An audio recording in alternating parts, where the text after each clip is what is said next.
जय हिंद साथियों आज हम लोग एक ऐसी खबर पर चर्चा करने वाले हैं जो कि एक छोटा सा देश एक सबसे बड़ी महाशक्ति अमेरिका से पंगा ले लिया। यमन की बात हम लोग कर रहे हैं आज के इस सेशन में। आप सभी जानते होंगे कि अमन एक छोटा सा देश है और उसने अमेरिका जैसे देश से पंगा ले लिया, उसके जहाज को क्षतिग्रस्त कर दिया। आज उसको यह परिणाम भुगतना पड़ रहा है। बात करते हैं पूरा डिटेल में कि क्या हुआ अभी तक, कैसे क्या हुआ है। आपने अभी तक इजराइल और हमास का युद्ध देखा होगा, रूस और यूक्रेन का युद्ध देखा होगा। इससे हम लोगों को ज्यादातर इफेक्ट तो नहीं पड़ा, पूरे विश्व पे उतना इफेक्ट तो नहीं पड़ा, लेकिन इस युद्ध से अमेरिका और हुतियों के यमन में जो हुती विद्रोही है, आतंकी संगठन है, उस पे जो युद्ध हुआ है उसको लेकर के पूरे विश्व में एक क्षति, महंगाई देखने को मिल सकती है। क्या यह है या पूरी खबर, आइए डिटेल से चर्चा करते हैं एक एक करके कि क्या है, क्यों पूरे देश को इफेक्ट पड़ेगा इन युद्धों से। बात करते हैं अमेरिका और हुती आतंकी जो संगठन है उसमें, उसके बीच जो युद्ध चल रहा है कि क्यों, आखिर में यह युद्ध कहां से शुरू हुआ। यह युद्ध अमेरिका, ब्रिटेन के साथ साथ 5 ऐसे देश हैं, ऑस्ट्रेलिया, कनाडा, नीदरलैंड, बहरीन और ब्रिटेन, जो कि इन्होंने मिल करके यमन के ऊपर, हुतियों के ऊपर एक अभियान जारी कर दिया है। एक कह लीजिए कि सर्जिकल स्ट्राइक कर दिया है। 12 तारीख की रात में 2 बजे यमन के ऊपर बम, गोले, बारूद 16 जगहों पर लगभग 60 बार उनके ऊपर बम, गोले, बारूद गिराए गए। लेकिन क्या यह बम, गोले, बारूद अमेरिका, ब्रिटेन के द्वारा जो गिराए गए हैं, क्या यह ब्रिटेन और अमेरिका की गलती है? बिल्कुल नहीं गलती है। आइए डिटेल बात करते हैं इसकी। ईरान में शिया समर्थक रहते हैं, वहीं अगर हम यमन की बात करते हैं तो यमन में मेजॉरिटी और माइनॉरिटी 2 लोगों को देखने को मिलती है। एक है हुती जो कि शिया समर्थक हैं और एक है हदी जो कि सुन्नी समर्थक हैं। जो ईरान में शिया समर्थक हैं वो यमन में हुतियों को, जहां पे शिया हैं, उनको चढ़ा करके और उनके द्वारा इजराइल और जो हमास के बीच युद्ध चल रहा था, इनके जहाजों को क्षतिग्रस्त करने के लिए लगा दिया। किसने? ईरान ने यमन को।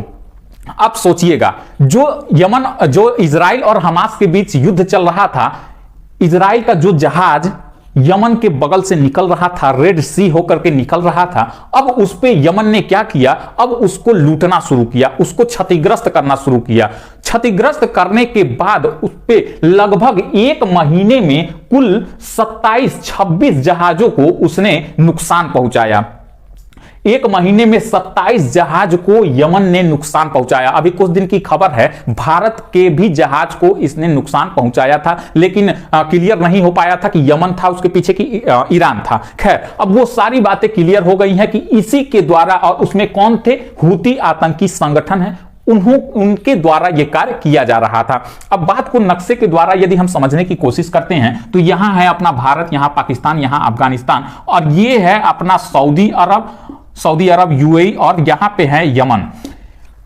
अब देखिएगा, जो ट्रेड होता था इजराइल से, ये रेड सी से होते हुए इधर आता था और यहां पे जहां जाना होता था जाता था। लेकिन ये जो यमन है वो ईरान के फेवर में आकर के इन जहाजों को नुकसान पहुंचाना शुरू किया। पहले यहीं पे नीचे सोमालिया है जो कि अफ्रीका का भाग है, अफ्रीका का देश है, तो वो सोमालिया क्या करता था, जहाजों को लूटता था, लेकिन उसको नुकसान नहीं पहुंचाता था, उसको मतलब कि खत्म नहीं करता था, नष्ट नहीं करता था। वो कुछ पैसे लेता था और उसको छोड़ देता था। लेकिन अब यमन के द्वारा क्या हुआ, इन जहाजों को नुकसान पहुंचाया जा रहा था। 27 जहाज पूरे 1 महीने में इनकी क्षतिग्रस्त हो गए। तो सब जहाजों ने क्या किया, ये जो रास्ता है रेड सी होकर के, ये ट्रेडिंग वाला रास्ता ही बदल दिया। 16 दिसंबर से 26 दिसंबर तक, ये 10 दिनों के अंदर सारी ट्रेडें इस रेड सी से ना होकर के अब कहां से होने लगी, अब अफ्रीका के नीचे से होने लगी। और इंडिया में या फिर कहीं भी इधर यूरोप में ऊपर जाना रहे, या फिर एशिया में किसी अन्य देश के पास जाना रहे, चाइना जाना रहे, तो वो अफ्रीका के नीचे से होते हुए अब जा रही थी। कारण क्या था? क्योंकि जहाज बहुत महंगी महंगी बनती हैं, और वो जहाजें जब इधर से गुजर रही थी तो यमन के द्वारा नष्ट कर दिया जा रहा था हुतियों के द्वारा। इसीलिए इन्होंने अपना ट्रेडिंग का रास्ता बदल दिया। और जब ये रास्ता बदले तो जो यहां पे ट्रेडिंग 2 दिनों में होती थी, अब जब 18 दिनों में हो रही है तो निश्चित ही इसका क्रू का खर्चा, महंगाई, ट्रेडिंग डे बढ़ रहा है तो महंगाई भी निश्चित ही पूरे एरिया में देखने को मिल रही थी। जो सामान इधर से इधर जा रहा था या फिर इधर से इधर आ रहा था, तो पूरा पूरा महंगाई देखने को इससे बहुत ज्यादा प्रभाव पड़ता, हालांकि अभी भी प्रभाव पड़ रहा है।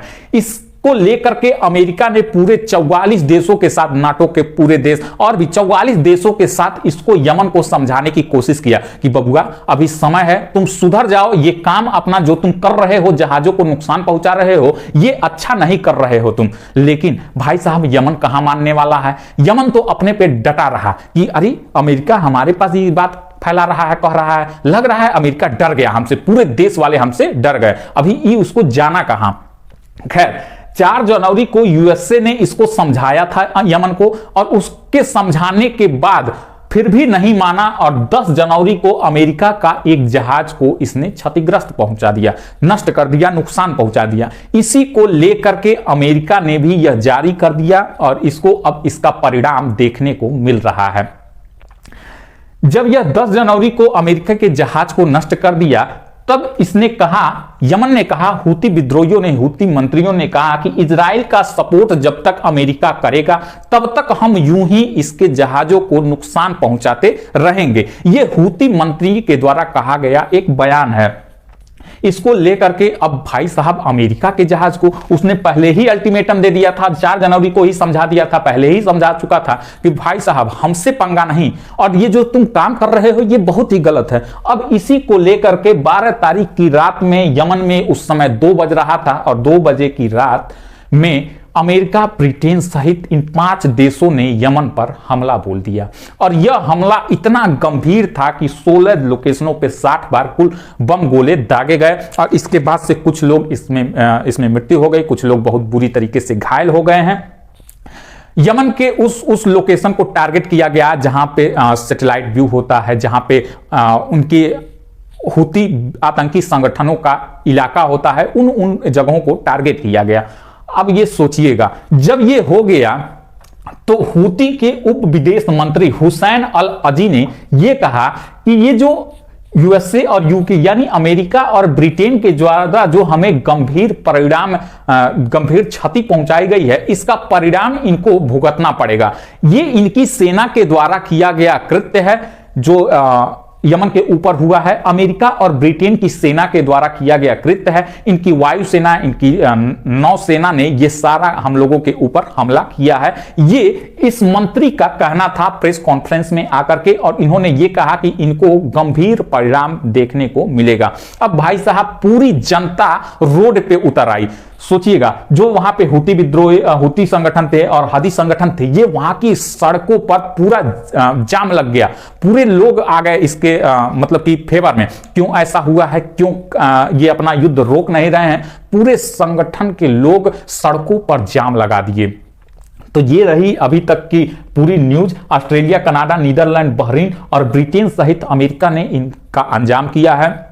भाई साहब अगर हम बता दें कि अमेरिका के किस कमांड के द्वारा ये पूरा सर्जिकल स्ट्राइक किया गया है, तो वो है यूएसए का सेंट्रल कमांड। यूएसए के सेंट्रल कमांड के द्वारा पूरे विश्व को अमेरिका ने कमांड में, अपने नेवी के कमांड में बांट रखा है कि कहां पे, यहां पे सेंट्रल कमांड है, तो यहां पे यूरोपीय कमांड है, यहां पे अफ्रीकन कमांड है, ये ईस्टर्न कमांड है।